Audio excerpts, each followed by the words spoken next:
Assalamualaikum warahmatullahi wabarakatuh. Kembali lagi dengan Bu Noven. Nah, pada pertemuan sebelumnya kita sudah membahas mengenai cara menentukan KPK atau FPB dari dua buah bilangan ya. Nah, pada pagi ini kita akan lanjutkan pembelajarannya dengan cara menyelesaikan soal cerita yang berhubungan dengan KPK atau FPB.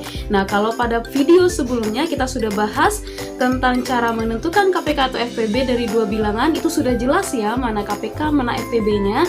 Tapi pada kesempatan ini kita akan membahas mengenai soal ceritanya. Nah, pada soal cerita itu kita nggak tahu nih, ini apakah soalnya KPK kah atau soalnya itu adalah soal FPB. Nah, untuk menentukannya bagaimana caranya? Ya, kita lihat dulu ciri-ciri dari soal yang berkaitan dengan KPK atau FPB.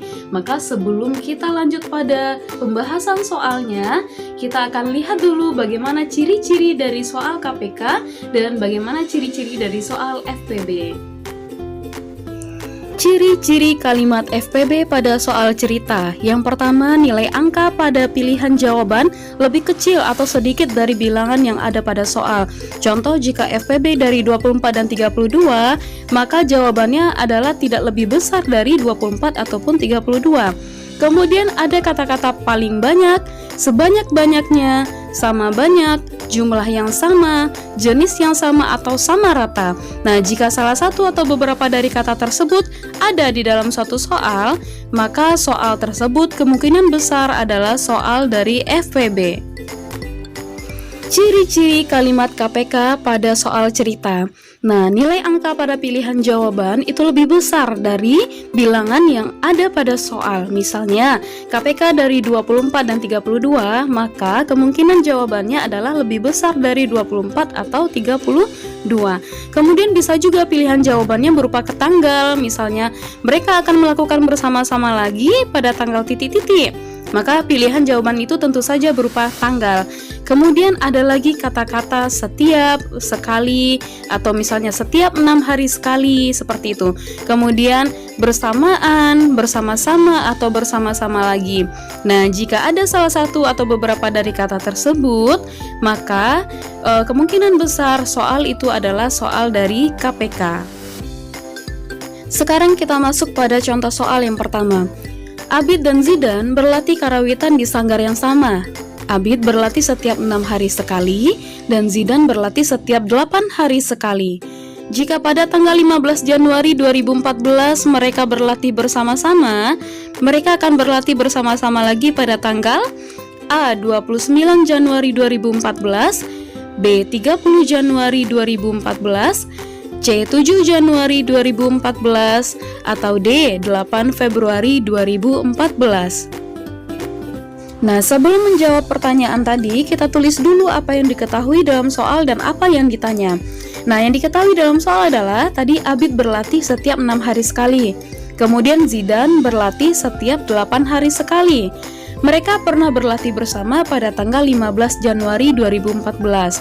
Nah, ini adalah hal yang diketahui dalam soal. Kemudian apa yang ditanya dalam soal? Kapan mereka akan berlatih bersama-sama lagi? Nah, anak-anak semuanya tadi sudah dijelaskan bahwa pada soal Abid dan Zidan itu berlatih karawitannya di sanggar yang sama. Kemudian si Abid berlatihnya setiap 6 hari sekali dan Zidan berlatih setiap 8 hari sekali. Nah, coba anak-anak perhatikan, kira-kira itu merupakan soal KPK kah atau FPB? Ya. Nah, katanya lagi, jika pada tanggal 15 Januari 2014 mereka berlatih bersama-sama, lalu kapan mereka berlatih bersama-sama lagi, pada tanggal berapakah? Ya. Nah, di sana ada kata kunci dari KPK. Ada kata-kata bersama-sama, bersama-sama lagi, atau setiap 6 hari sekali, ya. Nah, bagaimana cara menyelesaikannya? Kalau kita sudah mengetahui bahwa itu adalah soal KPK, maka kita bisa selesaikan langsung. Kali ini Bu Noven akan gunakan cara teknik sengkedan ya. Kemarin kita sudah belajar 3 teknik, sekarang Ananda sudah bisa memilih teknik mana yang paling mudah Ananda pahami. Sekarang kita perhatikan lagi. Tadi katanya mereka Zidan berlatih Abid berlatih setiap 6 hari sekali. Kita buatkan 6 di sini. Ya. Kemudian si Zidan berlatihnya setiap 8 hari sekali. 8. Karena Bu Novan menggunakan teknik sekedan, berarti buatnya seperti ini. Nah, ini mula-mula kita bagi 2 dulu. Ingat lagi tekniknya. 6 bagi 2, 3. 8 bagi 2, 4. Kemudian ini masih bisa dibagi 2 lagi. 3 dibagi 2 tidak bisa, maka tetap turun 3. 4 bagi 2, 2. Sekarang masih bisa lagi dibagi 2, tetap kita bagi 2. 3 bagi 2 tidak bisa, maka turun 3. 2 bagi 2, 1. Sekarang ada 3, ada 1, kita cuma bisa membaginya dengan 3 ya.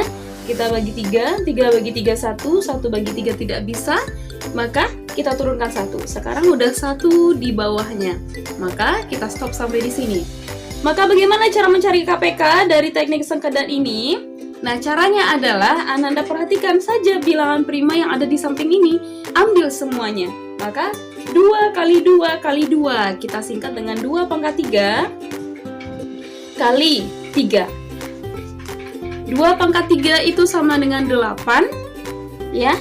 Dari mana datang 8? 2 dikali 2, 4, dikali 2 lagi hasilnya 8, dikali 3, maka hasilnya adalah 24. Apakah sampai di sini saja? Tidak ya, karena ada soal berikutnya. Katanya mereka berlatih bersama-sama itu pada tanggal 15 Januari 2014. Nah, mereka pernah berlatih bersama-sama pada tanggal 15 Januari 2014. Ini bagaimana caranya? Tadi kita sudah dapatkan KPK-nya 24. Maka kita lihat lagi di tanggalnya. Bulan Januari itu adanya adalah 31 hari ya. Pada bulan Januari itu ada 31 hari. Maka jarak antara 15 dan 31 itu ada 16 hari ya. Maka ini sudah ada 24, kita kurangi 16 dulu. Ya, 24 kurang 16, 4 kurang 6 nggak bisa, dipinjam ke sebelah, 14 kurang 6, 8. Sisa 8 hari lagi. Kenapa 8 hari lagi sisanya? Karena 16 ini sudah kita pakai untuk memenuhi bulan Januari ini ya, sampai ke 31 Januari itu membutuhkan 16 hari. Berarti udah terkurang 16 hari, maka tinggal 8 hari lagi. Sekarang kita lihat Ananda semuanya, setelah bulan Januari ada bulan Februari. Nah, ini kita sudah masuk di bulan Februari.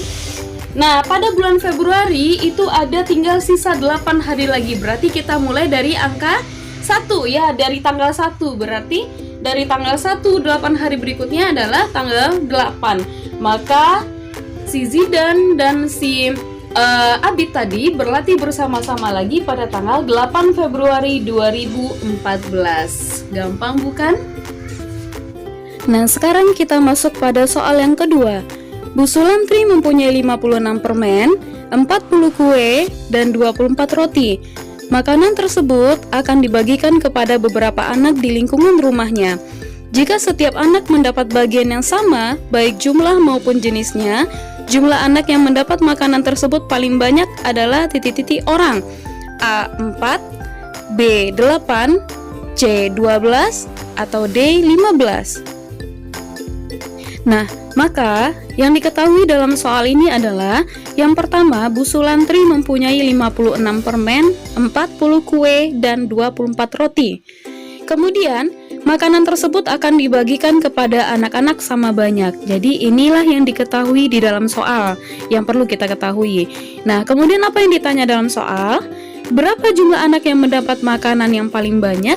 Nah, inilah yang akan kita buat selanjutnya dan yang akan kita jawab. Nah, Ananda semuanya, sekarang kita lanjut pada soal yang kedua. Nah, pada soal yang kedua dikatakan bahwa Bu Sulantri itu mempunyai 56 permen, 40 kue, dan 24 roti. Katanya mau dibagikan kepada anak-anak yang ada di lingkungan rumahnya. Jika setiap anak mempunyai bagian yang sama baik jumlah maupun jenisnya, nah itu ada garis bawah ya, sama baik jumlah maupun jenisnya, maka jumlah anak yang mendapat makanan tersebut paling banyak. Nah, kata-kata paling banyak itu kira-kira ciri-ciri dari apa? Ya, ciri-ciri dari FPB. Maka jelas ya bahwa soal yang akan kita kerjakan kali ini adalah soal FPB. Maka gampang sekali cara menyelesaikannya. Kita buatlah. Tadi katanya punya apa Bu Sulantri? Punya permen ya, ada berapa? 56. Kita tulis seperti ini, 56. Seperti biasa, Bu Noven pakai teknik sengkedan, ya. Kemudian ada lagi 40 kue. Dibuat seperti ini, 40. Dan ada 24 roti. Dibuat 24. Seperti ini, ya. Kalau sebelumnya 2 bilangan, sekarang kita menggunakan 3 bilangan untuk mencari FPB-nya. Sekarang kita gunakan teknik sengkedan seperti biasa, ya. Kita bagi 2 dahulu. 56 dibagi 2 adalah 28. 40 bagi 2, 20. 24 bagi 2, 12. Nah, karena kita mencari soal FPB dengan teknik sengkedan, maka untuk menandakannya adalah 2 ini bisa membagi ke 3 bilangan ini, maka kita lingkari untuk menandainya, ya. Kemudian kita cari lagi. 28, 20, dan 12 itu masih bisa sama-sama dibagi 2. 28 bagi 2 itu 14, 20 bagi 2 10, dan 12 dibagi 2 adalah 6. Ya, jadi pada FPB yang diambil itu adalah bilangan yang dapat membagi habis ke 3 bilangan. Makanya Bu Noven lingkari. Oke, sekarang kita lanjut. 14, 10, dan 6. Ternyata masih bisa dibagi 2 ya. Kita bagi 2 dulu. 14 bagi 2 7, 10 bagi 2 5, dan 6 bagi 2 adalah 3. Ternyata 2 juga bisa membagi ke 3 bilangan ini. Maka angka 2 ini juga Bu Noven lingkari. Kemudian kita lanjut lagi, ada 7, 5, dan 3. Nah, ini adalah angka yang berbeda. Dia sudah merupakan bilangan prima, tapi semuanya belum 1 di bawahnya ya. Jadi untuk menjadikan dia 1, kita juga harus membaginya. Kita bagi dulu dengan angka 3, bilangan yang terkecil. 7 bagi 3 tidak bisa, tetap turun 7. 5 bagi 3 tidak bisa, tetap turun 5. Dan 3 bagi 3 adalah 1. Oke, sekarang kita bagi lagi. 3 tidak Bu Noven lingkari, kenapa? Karena dia tidak bisa membagi ke 3 bilangan ini. Dia cuma bisa membagi 1 saja, ya. Kemudian kita bagi 5 lagi. Kita mulai dari yang terkecil ya. Oke, 7 bagi 5 tidak bisa, kita tetap turunkan 7. 5 bagi 5, 1. 1 bagi 5 tetap turun 1, ya. Sekarang ada lagi 7, 1, dan 1. Kita bagi dia dengan angka 7. 7 bagi 7, 1. Ini adalah 1, tetap turun 1. Oke, sekarang di bawahnya sudah merupakan angka 1 seluruhnya, maka pencarian kita atau kerja kita sudah selesai sampai di sini. Nah, sekarang kita lihat, perhatikan lagi. Tadi kita minta adalah FPB-nya. Kalau dengan menggunakan teknik sengkedan, ini gampang sekali ya. Tinggal kita lihat bilangan mana dari bilangan prima ini yang dapat membagi habis ke 3 bilangan tadi. Maka mana saja yang membagi habis, ini tadi yang sudah kita lingkari. Maka tinggal kita kalikan. 2 kali 2 kali 2, atau bisa disingkat dengan 2 pangkat 3 ya. Berapa hasilnya 2 pangkat 3? Sama dengan 8. Maka jumlah anak yang mendapat makanan tersebut yang paling banyak itu adalah 8 ya. Kemudian satu lagi cara menandakan bahwa itu adalah penyelesaian dengan menggunakan FPB adalah pada jawabannya atau pilihan jawaban pada soal pilihan ganda itu angka-angkanya adalah angka yang kecil-kecil atau yang tidak melebihi dari angka pada soal tadi ya. Jadi pada jawabannya, pilihan jawabannya itu ada angka 4, 8, 12, dan 15. Maka tidak ada yang melebihi dari soal ya. Jadi itu bisa kita jadikan pertanda atau ciri khas dari soal FPB. Nah, bagaimana anak-anak semuanya? Apakah sudah memahami pembelajaran hari ini? Nah, Bu Noven harapkan anak-anak semuanya dapat memahami pembelajaran hari ini dan memahami kembali bagaimana ciri-ciri dari soal KPK dan soal FPB. Jika anak-anak sudah mengetahui ciri-cirinya, maka untuk lebih jelasnya lagi, anak-anak kerjakanlah soal-soal berikut ini agar dapat memahami betul-betul mengenai soal KPK dan FPB. Selamat bekerja!